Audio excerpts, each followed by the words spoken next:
Queridos amigos, abra comigo nesta noite a palavra de Deus que se encontra na segunda carta de Paulo aos Coríntios. Nós leremos no capítulo 3, o versículo de número 5, 2 Coríntios, capítulo 13, versículo de número 5. Estas palavras diretrizes, comando no imperativo: examinai-vos, diz o Espírito, examinai-vos a vós mesmos, se permaneceis na fé, provai-vos a vós mesmos.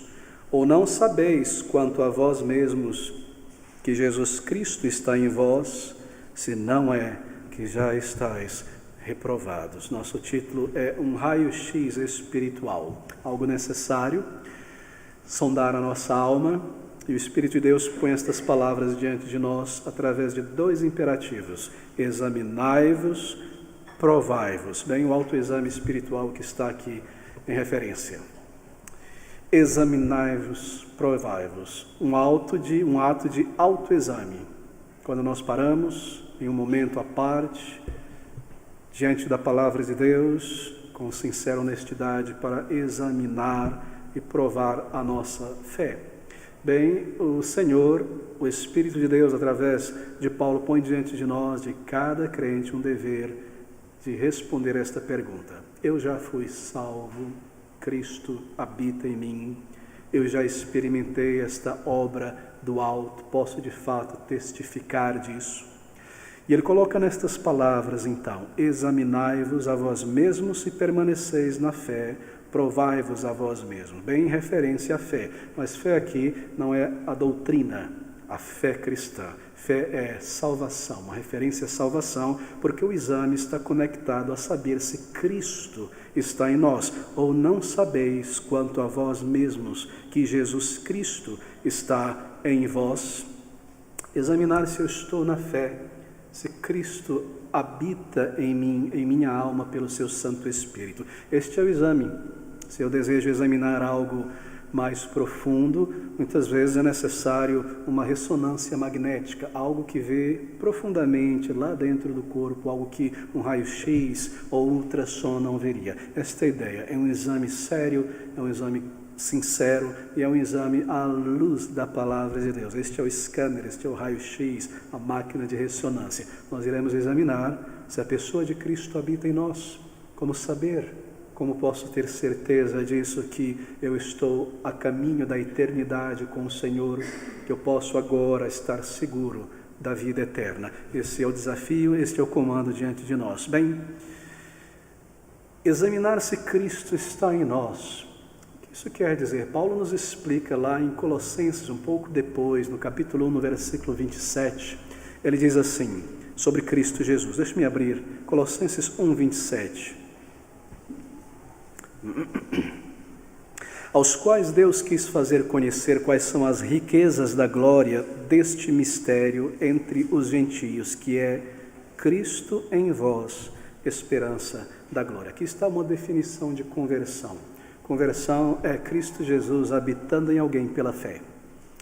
Conversão é uma obra de Deus que transforma a vida e que implanta dentro de nós um novo princípio. O Espírito Santo de Deus passa então a residir de uma maneira misteriosa, pelo seu poder, pela sua presença real na vida desta nova criatura, esta nova pessoa. E é chamado aqui de Cristo em vós. Cristo habita em nós pelo seu Santo Espírito. Bem, queridos amigos, eu não devo lhe dizer, melhor não preciso recordar, que conversão, porque temos mencionado tantas vezes, conversão é absoluta, é uma necessidade absoluta.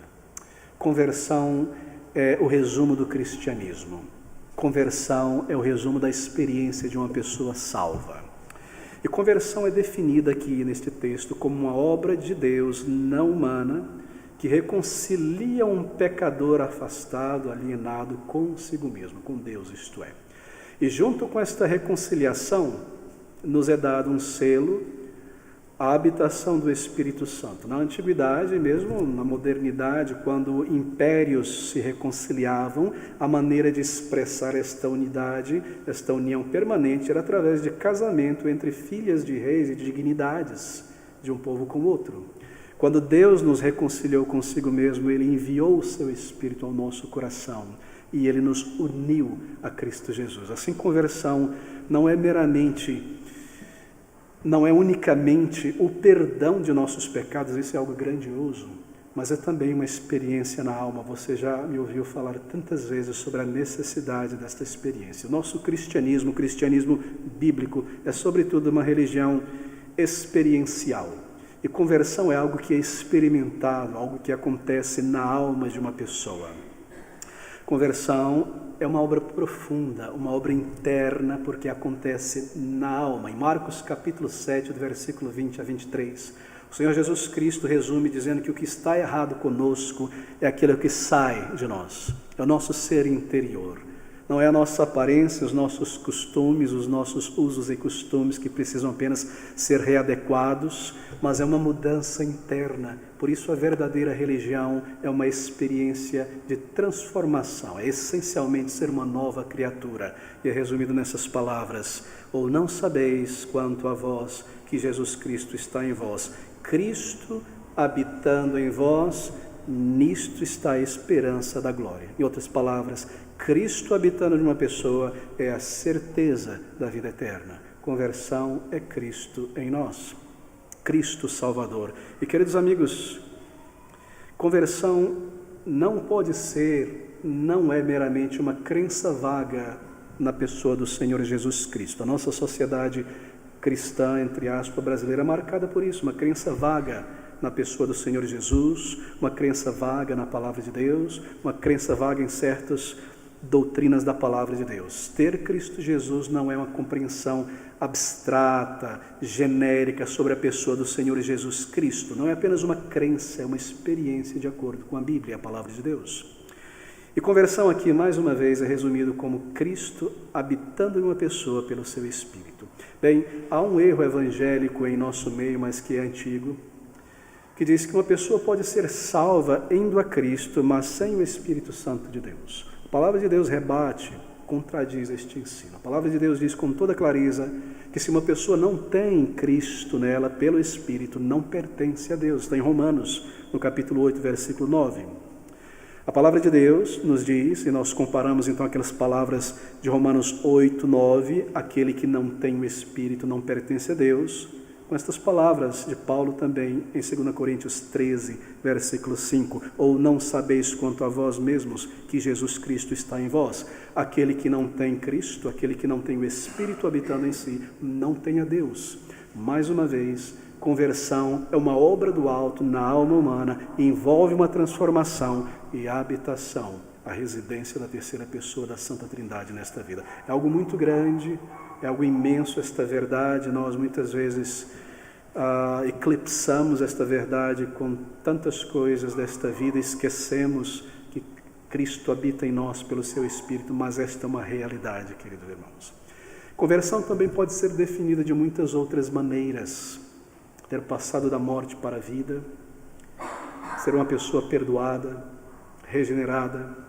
Mas conversão também é definida de uma maneira muito interessante, muito prática. É definida como pertencer a Cristo Jesus. O Senhor Jesus, em sua oração, ou em suas palavras, em João capítulo 6, ele disse que todo que o Pai der a ele, irá a ele. Ser convertido é ter sido dado a Cristo pelo Pai. Cristo habitando em mim, para ser dele, seu servo, seu admirador, proclamar o seu nome, a sua pessoa, as suas virtudes. Em essência, cristianismo bíblico é Cristo habitando em nós. Bem, nós iremos considerar então aqui alguns desses testes para saber se o Senhor Jesus, pelo Espírito, habita em nós. E eu passo a lidar com esses testes aqui. E eles são tão claros, tão objetivos, ou nós passamos nesse teste, ou nós falhamos neste teste. Ou Cristo está em mim, ou Ele não está em mim. E aqui o chamado comando a este exame: examinai-vos a vós mesmos, se permaneceis na fé, provai-vos a vós mesmos, ou não sabeis quanto a vós mesmos que Jesus Cristo está em vós. Conversão, queridos amigos, conversão, mais uma vez, é uma obra do alto na alma do homem. Conversão não é meramente absorver o conhecimento do cristianismo e as principais doutrinas, abraçar um estilo cristão tipo evangélico, protestante, tradicional, menos tradicional, não é absorção de costumes. Cristianismo ou conversão não é copiar aquelas boas coisas que nós admiramos em outros cristãos, alterar a nossa maneira de nos vestir, de falar, de proceder, adotar um vocabulário mais próximo da palavra de Deus. Cristianismo ou conversão não é isso. Conversão também não significa apenas frequência a uma igreja, associar-se não é com o povo de Deus. Estar entre pessoas que temem a Deus é maravilhoso. Estar junto com pessoas sérias, que amam a palavra de Deus, é um imenso privilégio, um grande benefício, mas isto não é conversão autêntica. Uma pessoa precisa ainda ir à pessoa do Salvador, a sua alma se dirigir a Ele como um pecador em arrependimento para tê-lo, ter o seu perdão, ter Cristo habitando em nós. Isso é ilustrado de muitas maneiras na palavra do Senhor Jesus Cristo. Ele fala sobre comer a sua carne, beber o seu sangue, tê-lo em sua alma. Isso é repetido, isso é ilustrado, isso nos leva a concluir que se nós somos salvos, então Cristo deve ser evidente, a vida de Cristo em nossa alma deve ser evidente. Bem, deixe-me falar um pouco sobre os sinais de uma falsa conversão, uma conversão não bíblica, se eu posso colocar nesses termos. Uma pessoa que não alcançou o arrependimento e a fé e não tem este fruto de salvação em sua vida, bem, ela não compreende com clareza o Evangelho, a mensagem do Senhor Jesus Cristo. O Evangelho, ele está aqui, a palavra de Deus está aqui para o meu bem-estar nesta vida. Deus, o Senhor Jesus, as suas promessas, a sua palavra, é para pavimentar o meu caminho daqui para frente e fazer prosperar, ter uma vida feliz neste mundo, saudável. Esta é a mentalidade, o pensamento de alguém que não conhece de fato o Evangelho por experiência. O Evangelho está aqui para o meu bem-estar. Em uma falsa conversão, arrependimento de pecados é algo pontual, bem distante lá atrás da minha história. Uma verdadeira conversão envolve o arrependimento hoje. Eu sou levado a clamar a Deus por minha necessidade espiritual de perdão e vida. E a vida desta pessoa, ela é agora caracterizada também por arrependimento. Não que ela esteja se arrependendo para ser salvo, como alguns parecem informar quando nós perguntamos: você tem clareza, certeza de sua salvação? Sim, eu estou me arrependendo todos os dias, sim, mas houve um momento quando essa experiência aconteceu, esse nascer de novo, este arrependimento para com Deus. Assim, há uma diferença entre aquele arrependimento aceito por Deus, o perdão de pecados, e a continuidade, o que significa dizer que agora o crente, a pessoa salva porque Cristo habita nele. Ele está consciente das suas fraquezas, das suas falhas, dos seus pecados, e assim é levado aos pés do Senhor em arrependimento novamente. Não para a salvação, mas porque foi salvo. Uma falsa conversão não envolve isso. Uma falsa conversão é uma experiência psicológica apenas. Bom, certamente a conversão muda a minha percepção sobre a palavra de Deus, a minha ideia sobre Deus, sobre as pessoas, sobre a eternidade. Ela abre o meu entendimento. Mas uma falsa conversão é uma espécie de experiência de catarse emocional. É um momento emocional criado muitas vezes, ou que se levanta na pessoa, que leva essa pessoa talvez meramente às lágrimas. Sim, arrependimento muitas vezes envolve lágrimas amargas, mas está envolvido com a vergonha pelo pecado. Conversão não é meramente comoção emocional por conta destas belas e profundas verdades. Conversão não é meramente isso, querido amigo. Conversão envolve uma mudança de vida, e essa mudança é caracterizada pela habitação de Cristo em uma vida. Bem, algumas vezes você conversa com as pessoas, e talvez você já teve experiência buscando sondar um pouco, e pergunta: você se considera um cristão? E normalmente respostas nesta linha são dadas. Eu sempre fui um cristão, eu nasci um cristão. Mas veja, conversão envolve uma mudança, o próprio termo diz, eu estava indo em uma direção e fui convertido pelo Senhor. Assim, uma falsa conversão, ela não envolve mudança de vida. Uma verdadeira conversão irá mudar. Eu posso olhar para trás, talvez eu não me recorde o dia, a data, o ano específico, mas eu tenho toda a clareza que em um determinado momento da minha vida, naquele ponto, naquela época, houve uma mudança tão grande. O Senhor abriu os meus olhos espirituais, me fez ver o meu pecado e a minha necessidade, e a partir dali me conduziu ao arrependimento, à fé e a clamar ao Senhor. E então Ele ouviu o meu arrependimento, aceitou o meu arrependimento, e me deu uma resposta de paz e uma nova vida. Você vê uma divisão, você vê um marco, uma nova pessoa. E é tão surpreendente, e às vezes você ouve um crente dizer, depois de muitos anos de vida cristã, pastor, às vezes eu olho para trás e eu não reconheço mais aquela pessoa. Quão diferente é aquela pessoa, quão diferente, parece que aquela pessoa morreu. É exatamente isso que aconteceu. Algo novo. Um novo início, aquele que está em Cristo é uma nova criatura, uma criação original de Deus, uma nova pessoa. Verdadeira conversão envolve esta mudança. Se eu sou a mesma pessoa, os mesmos pecados, os mesmos gostos e hábitos pecaminosos, e tudo que mudou foi o ambiente, a vestimenta, o vocabulário e as amizades, isso não é conversão, queridos amigos. Isso não é verdadeira transformação de vida. A palavra de Deus também resume de outras maneiras o que é conversão. Em Atos, no capítulo 2, o apóstolo Pedro, naquele grande sermão ali no dia de Pentecostes, abre a palavra de Deus, assim por dizer, e começa a instar e a urgir a partir da palavra de Deus com aquela multidão. E nos é dito então que o Espírito de Deus compunge o coração daqueles homens e mulheres ao ouvirem a palavra de Deus.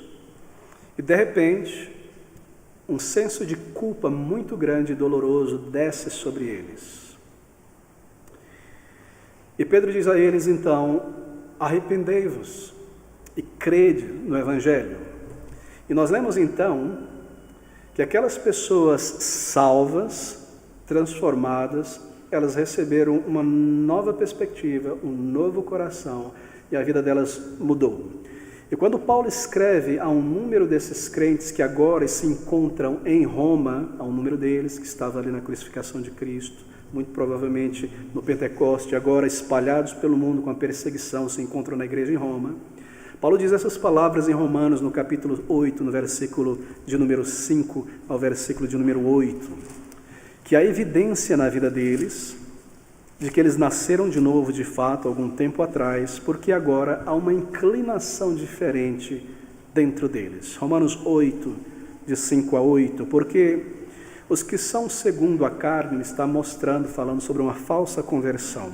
Os que são segundo a carne inclinam-se, pode também ser traduzido como cogitam, inclinam-se para as coisas da carne. Mas os que são segundo o Espírito para as coisas do Espírito, porque a inclinação da carne é morte, mas a inclinação do Espírito é vida e paz. Porquanto a inclinação da carne é inimizade contra Deus, pois não é sujeita à lei de Deus, nem em verdade o pode ser. Portanto, os que estão na carne não podem agradar a Deus. Aqui está mais um sintoma, uma evidência de uma falsa conversão. Uma pessoa salva, ela tem uma nova inclinação para as coisas de Deus. Uma pessoa não nascida de novo, ela cogita, ela se inclina em direção à carne, ao pecado. E o seu pensamento está em como tirar mais prazer desta vida terrena, como ser famoso, como prosperar, como eu posso ter a minha imagem mais exaltada neste mundo, de que maneira eu irei lucrar com isso, com aquilo. É característico de uma pessoa não salva, que quando ela olha para uma situação, algo, ela vê primeiro aquilo que ela cobiça. Isso é natural, porque não houve uma transformação. Assim, há essa cogitação, esta inclinação na mente, como eu vou chamar mais a atenção das pessoas para mim, como eu posso aumentar o meu conforto, a minha prosperidade, o meu bem-estar nesta vida, como eu irei conseguir tirar vantagem daquela pessoa na igreja, ou como eu irei viver nesta igreja. Eu gosto dessas pessoas, são pessoas bacanas, mas como é que eu vou estar ali e não fazer nada por Cristo sem que as pessoas esperem de mim envolvimento? Ela cogita como se safar, como escapar, como viver com um pé no mundo e um pé na igreja. Ela cogita, ela se inclina, ela pensa, ela planeja. Assim, é algo da natureza de uma pessoa não transformada, essa inclinação, esta cogitação das coisas da carne. Isso flui, isso é natural, porque não houve uma transformação. Mas nos é dito aqui que uma evidência, nós estamos fazendo um teste espiritual nesta noite, de uma pessoa que nasceu de novo, é que ela cogita ou se inclina para as coisas do Espírito. Como assim? Bem, em seu coração, em seu pensamento, está lá: como eu posso agradar melhor o meu Salvador? Que esquema de estudo eu vou desenvolver para conhecer mais a fundo a palavra de Deus, lê-la toda e compreendê-la? Ela está cogitando as coisas do Espírito, ela está inclinando-se. Como eu posso fortalecer a minha certeza pessoal de salvação? De que maneira eu irei vencer estas tentações insidiosas que continuamente voltam? Ela está se inclinando para as coisas do Espírito. O Espírito de santificação, Cristo habita nela. Isto é visível porque o Espírito Santo habita nela. Como eu posso mais amar a Deus de todo o coração e entendimento? Eu irei vencer essas tentações que me afastam do Senhor. Eu tenho percebido que há certos traços na minha personalidade que são desagradáveis a Deus e impedem também a minha comunhão com o povo de Deus. Como eu posso mortificá-los? Eu estou me inclinando para as coisas do Espírito, porque estes são os frutos do Espírito. Assim, aquele que se inclina para as coisas da carne prova e mostra que não nasceu de novo. E diante de nós é trazido esse teste. Ele é tão simples: examinai-vos, testai-vos a vós mesmos, se é que Cristo habita em nós pelo seu Santo Espírito. Nestas palavras, como eu posso me preparar melhor para a eternidade, me desraizar mais deste mundo? Que coisas eu devo estar envolvido na obra do reino de Deus? Como eu vou evangelizar aquela pessoa, este membro da minha família? Como eu vou me aproximar dele, dela? Como eu irei lidar com meus erros e falhas e buscar uma reconciliação? Ela se inclina, é algo natural, porque dentro dela há uma nova vida, um novo princípio. Assim, conversão não pode ser forjada. Conversão não pode ser criada por nós. É uma obra do alto na alma de uma pessoa e é resumida nestas palavras: Cristo habitando em vós. E porque Ele habita em uma pessoa, então, esperança da glória. Isto é, antecipação, certeza de vida eterna. Queridos irmãos, queridos amigos, há um outro texto na palavra de Deus que traz evidências de uma pessoa não convertida. Está lá em 1 João capítulo 1, no versículos 6 e 7. O apóstolo do Senhor, ele diz que aquele que é nascido de Deus não vive na prática do pecado, o pecado impenitente, isto é. Uma pessoa genuinamente convertida a Cristo, ela se entristece por seu pecado, elas não ocultam o seu pecado por vergonha, na verdade elas revelam o pecado diante do Senhor. Aqui está a grande diferença. Nós pecamos e erramos. Uma pessoa que nasceu de novo, ela se entristecerá, se envergonhará, e mesmo com vergonha, sem merecer, ela irá diante do Senhor confessar o pecado. Uma pessoa não convertida, por vergonha do pecado, irá enterrar de alguma maneira na consciência o pecado, porque não quer isso em si. Essa é uma diferença muito grande.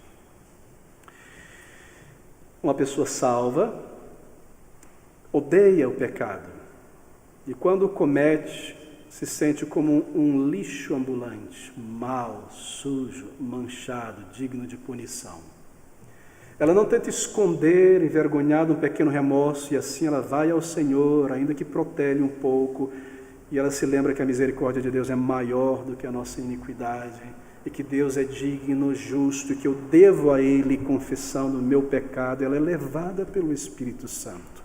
Aqui está mais uma evidência de uma pessoa salva. O crente deseja andar na luz. Isto significa que ele luta para andar e permanecer em retidão na luz. Uma pessoa que vive de um modo habitual, impenitente em seu pecado, negando a si mesmo, em sua consciência, que é um pecador, não confessando, ela permanece em seus pecados, ainda embora esteja na igreja. Assim, a diferença clara é esta. Na conversão, o pecado não deixa de existir, as tentações não deixam de existir. O que muda é a nossa posição em relação ao pecado. Antes eu estava a favor, do lado do pecado, lutando por ele, tramando com ele, me preparando com ele, amigo dele, meu companheiro. Na conversão eu estou do outro lado, estou combatendo, lutando, fugindo dele. Esta é uma outra diferença gigantesca. Assim, quando um crente peca, ele é levado ao arrependimento, mas aquele que vive na prática habitual destes pecados, aqui está uma prova. Não nasceu de novo, diz a palavra de Deus. Como eu irei examinar a minha alma nesta noite, diante da eternidade, que em pouco tempo eu terei que encarar? Através desses testes, através desses elementos. É isso que Paulo quer dizer, examinai-vos. Examine, tire o sangue, verifique o que há aqui dentro, faça um teste, prova, pega essa água, põe no microscópio, o que tem ali dentro, faça algo objetivo, baseado nas evidências que a palavra de Deus nos diz. Acaso Cristo habita em vós? Pergunta o apóstolo Paulo, e aqui está a maneira. Em 1 João 2,15, há um outro teste aqui também. Deixe-me abrir nesse texto, 1 João 2,15, bem conhecido. Diz o apóstolo João, não ameis o mundo nem o que no mundo há. Se alguém ama o mundo, o amor do Pai não está nele. Esse é um outro teste, ou está ou não está. Como eu posso saber amor por este mundo? Acaso você ainda ama aquelas bandas de rock, de forró, de pagode, o que quer que seja, que destila em sensualidade, em traição, em imoralidade, em vazio? Isso alimenta a sua alma. Você segue no ritmo destas coisas.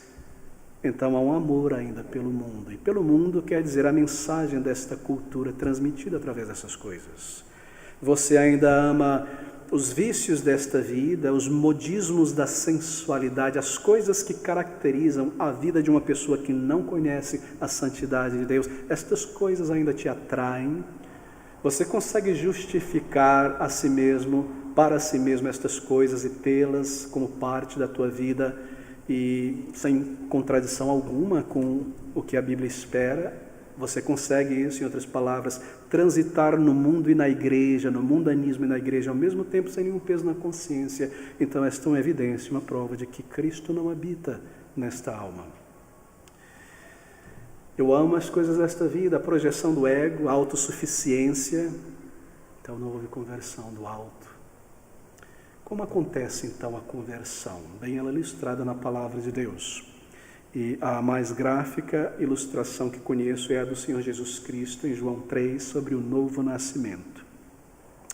Acaso isso já aconteceu em tua alma? Houve uma gestação, uma concepção inicial, um despertar para a eternidade, para Deus, para a alma, que me leva a esta gestação de arrependimento, busca ao Senhor, um confronto comigo mesmo, vergonha, que então o nascimento vem à luz em arrependimento, em fé. Você pode olhar para trás e verificar isso, esse é um teste.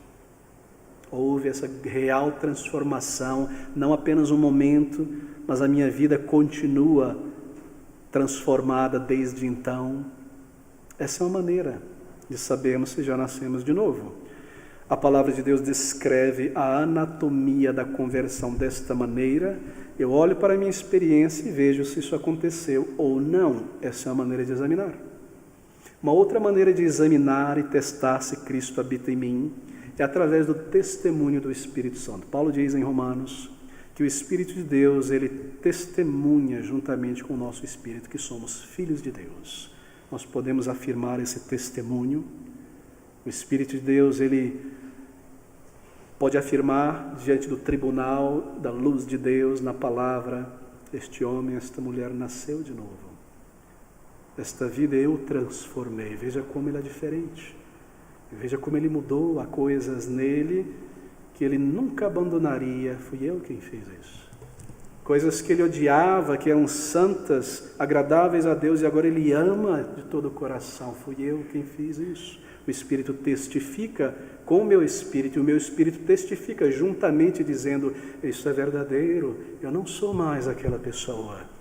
Como eu fui transformado, realmente Deus fez isso em mim. Eu nunca conseguiria deixar estas coisas, este pecado, este ambiente, mudar minha maneira de pensar, sentir. É algo interno. O Espírito de Deus testifica, o meu Espírito testifica juntamente.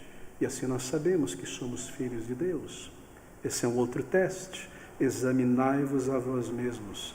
Bem, este exame é fundamental. No versículo 5 ele fala sobre este exame, um diagnóstico bíblico, não é? Bem, como se inicia então um diagnóstico bíblico correto sobre a salvação? Começa com uma compreensão correta sobre o pecado. Quando nós temos os nossos olhos abertos, de acordo com Efésios 2, de 1 a 3, e nós começamos a enxergar as nossas falhas, nós passamos deste ponto das coisas erradas que fizemos para uma compreensão do que está errado dentro de nós.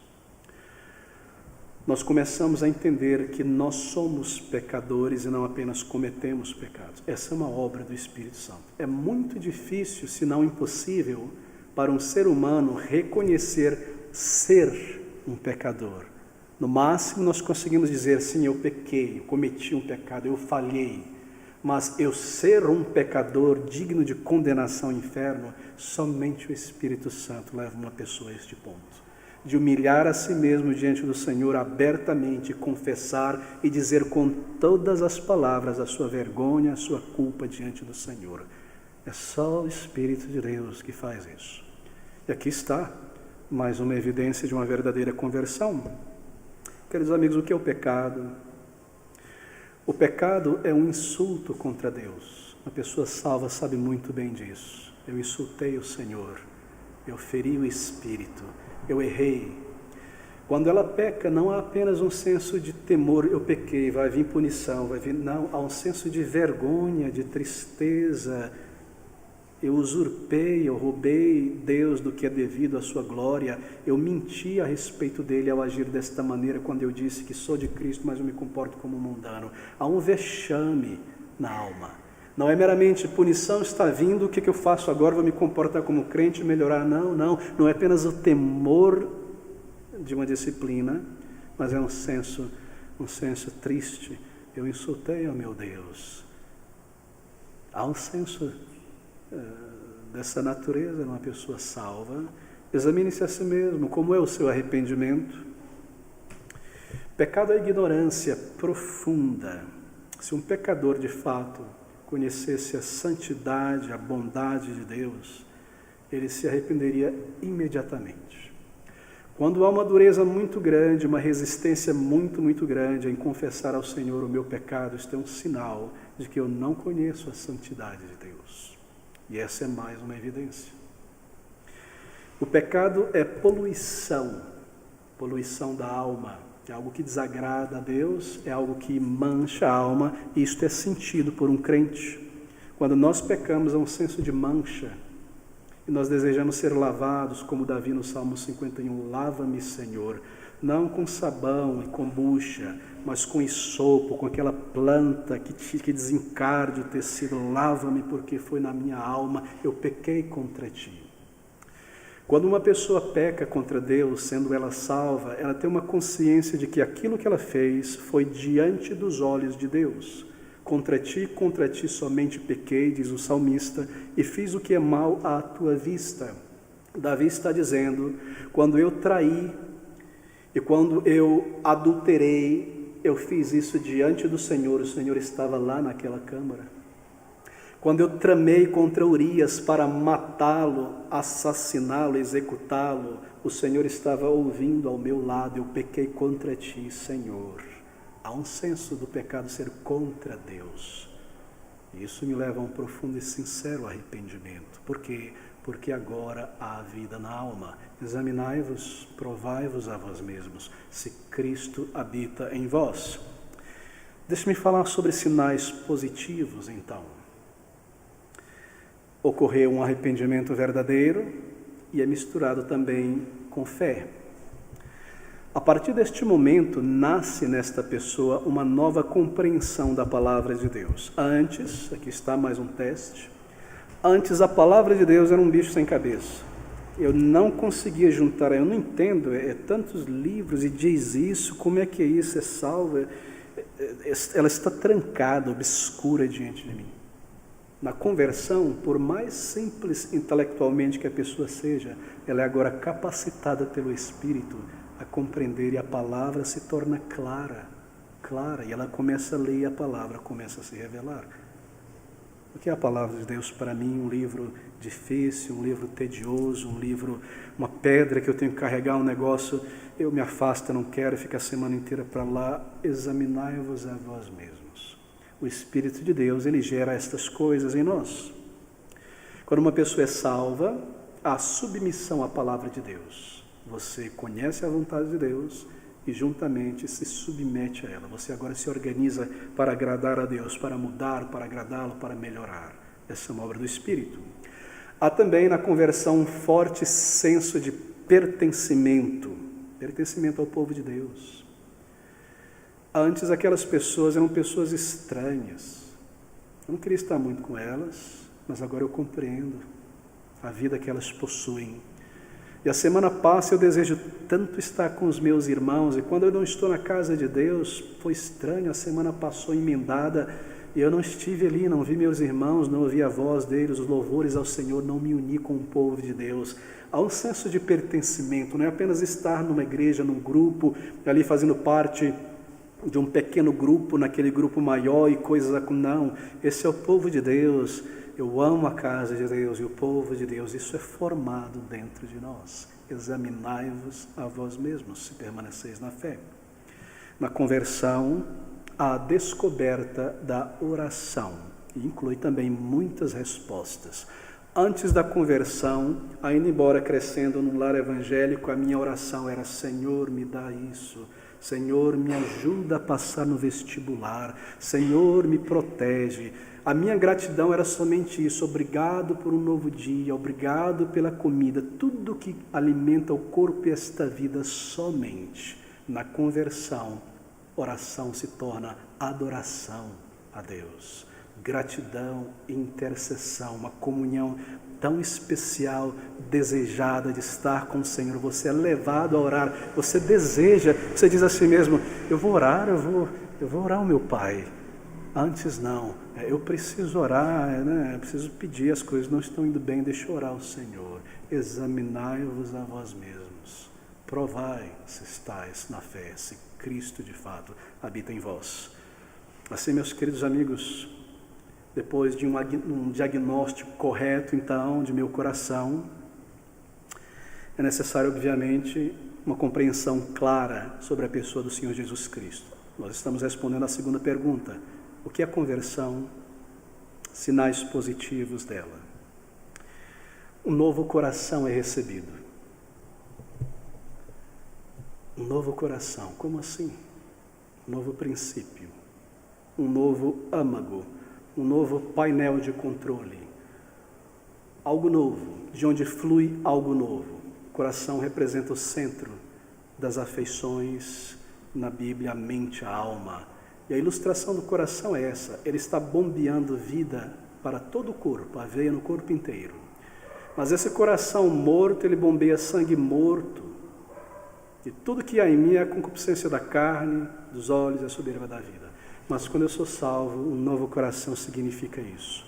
Há um novo princípio. Eu desejo ser santo para o Senhor, mesmo quando ninguém está vendo. Antes, quando eu errava e falhava, havia remorso e vergonha, ninguém pode saber. Quando eu peco hoje, porque é um novo coração, a tristeza para com Deus, um novo coração.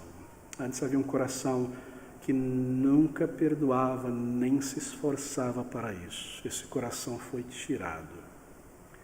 O novo coração tem novos desejos, novas afeições por outras coisas.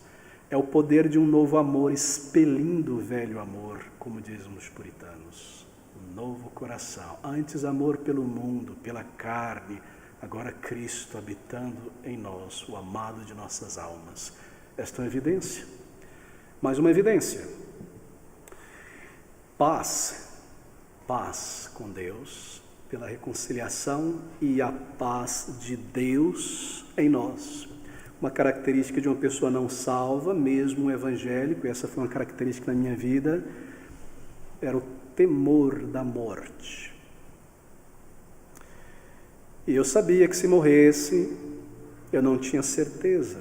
E a morte era um terror, ouvir sobre ela, falar sobre ela, senti-la próxima, ver acontecer, não se sabe muito bem como lidar com ela, ou com frieza total, uma maneira de escape, de proteção, ou de preocupação. Havia o terror da morte presente. Na conversão, isso é transformado, porque implantado em mim uma certeza de vida eterna, uma promessa me foi dada e ela é implantada em mim. Ainda embora eu irei morrer, eu não serei condenado. Antes, o meu temor referente à morte estava ligado ao juízo de Deus. Agora, como um crente, ainda embora haja algum temor da morte, não é mais aquele temor do julgamento. Talvez uma preocupação, como vai ser, quem vai cuidar das minhas filhas, a minha esposa e a igreja do Senhor, já não é mais uma preocupação em lobos virão, como diz Pedro, e essas coisas, mas não é um temor mais entrar na presença de Deus e ser condenado. Passamos da morte para a vida. É tão diferente, queridos amigos. Paz com Deus. O crente agora se vê em um combate pela vida na alma, por santificação, por segurança de vida eterna. Deixe-me mencionar mais uma vez este sinal maravilhoso, que normalmente é tiro e queda. É muito, muito difícil, e não impossível, para uma pessoa não convertida, embora ela consiga engendrar muitos desses sinais aqui, criar e formar em si, que haja nela este sinal que já mencionei. Diz o Senhor em João 6,37, todo o que o Pai me dá virá a mim. Ser um cristão é ser dado pelo Pai a Cristo. Eu sou dele, para Ele, ao seu dispor, eu me separo deste mundanismo para Ele, o seu serviço. Eu sou o seu admirador acima de qualquer pessoa, eu busco a sua condução, eu estou entre seus filhos, eu fui dado pelo Pai a Cristo para ser e viver para Ele, servi-lo, glorificá-lo, proclamar o seu nome. Isso se refere ao senhorio de Cristo. Cristo não é apenas Salvador, e Ele me salvou e agora eu vou curtir minha vida, Deus lá e eu caio, Ele me abençoa e quando eu preciso eu busco Ele. Não. Ele agora é Senhor e eu quero ouvir a sua voz e me submeter à sua vontade. Essa é uma marca final de uma pessoa salva. Eu estou sob o governo de Cristo. Eu não mais dirijo a minha própria vida. Antes eu dirigia, eu dizia para Deus assim, Senhor, não com palavras, mas eu estava dizendo pela minha atitude, eu não vou adorar o Senhor hoje não, optei por ficar em casa, eu não vou servir ao Senhor não, vou fazer alguma outra coisa espiritual, eu vou ler a Bíblia, eu não vou sair deste lugar, deste ambiente, desistir disso. Eu era o Senhor da minha vida, mas agora Cristo é o Senhor. Eu, como um servo de Cristo, eu desejo me submeter a Ele e a um esforço. Examinai-vos a vós mesmos, provai-vos a vós mesmos. Como nascer de novo, querido amigo? Arrependimento vem em primeiro lugar. E tudo começa quando há uma visão do pecado que me leva a um senso de pecaminosidade. Isto gera tristeza na alma, pelo estado de minha alma, não somente pelas coisas que eu fiz, porque agora eu entendo que foi contra Deus. Então esta tristeza que é segundo Deus, vem dele, porque foi contra ele, me leva a compungir o coração, meu coração é compungido, uma tristeza sincera, e ela gera vida, ela gera arrependimento. Pecados contra Deus são confessados a Ele. Arrependimento é um arrependimento para com Deus, o que significa confissão de pecados e abandono. 1 João 4, se confessardes os vossos pecados. Salmo 32, 24, confessei a ti o meu pecado, não cobri a minha transgressão. Essa é uma confissão voluntária, específica, particular, verdadeira para o Senhor, é arrependimento para com Deus, não arrependimento para comigo mesmo, um remorso. E aqui está: ódio pelo pecado, o abandono pelo pecado, evidências da graça de Deus. Queridos, eu paro por aqui. Ir a Cristo, tê-lo em minha vida. Eu começo com esses testes, quão importante fazê-los.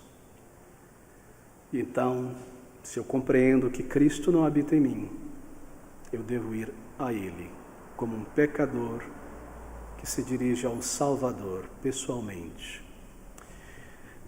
Há uma certa dificuldade quando nós alcançamos este ponto de compreensão, a obra do Espírito. E eu creio que tem sido um empecilho para muitas pessoas.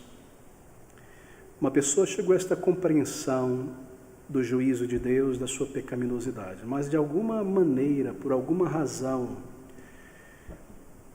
ela sente ou pensa intuitivamente que ela deve fazer algo para agradar a Deus primeiro, antes de ir diante dele pedir perdão, pedir por salvação. E ao pensar desta maneira, você nunca chegará lá, porque você nunca conseguirá fazer algo que de fato agrade a Deus para te salvar. Você vai voltar a pecar. Muitas vezes o empecilho é este: eu entendi, eu preciso agora me consertar para ir a Deus. Não. Aqui está a maravilha do Evangelho. Quando você tem uma percepção do teu pecado, é então que você vai ao Senhor como você está, porque Ele salva, Ele transforma, Ele perdoa. É Ele quem faz isso. Talvez haja esse empecilho em alguém nesta noite. Você tem um senso da tua necessidade, sente a tua culpa diante de Deus, sabe que Ele deve, é justo em te condenar, mas você tem ouvido também do amor e da misericórdia de Deus e você nunca foi a Ele, porque de alguma maneira este pensamento, esta ideia que não é bíblica está ali. Eu preciso fazer algo primeiro, eu preciso mudar algo. Não, querido amigo, é Ele quem muda. Por quê? Porque conversão é uma transformação, é uma nova vida, e isso é feito por Deus. Se você vier conversar comigo após o culto e dizer: ó pastor, eu pequei assim, eu vou ter que lhe parar e dizer: olha, não me conte detalhes. Aqui está um outro perigo. Quando nós trazemos os nossos pecados a outras pessoas, muitas vezes há um senso de alívio, como se nós tivéssemos posto algo para fora e compartilhado e confessado. Isso nos impede então de ir a Deus e confessar a Ele.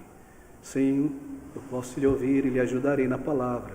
O irmão pode fazer isso, mas você deve ir ao Senhor. Contra ti, Senhor, pequei. É arrependimento para com Deus. Você pode vir e deve como você está. Ou seja, queridos amigos, é tão simples. É tão simples.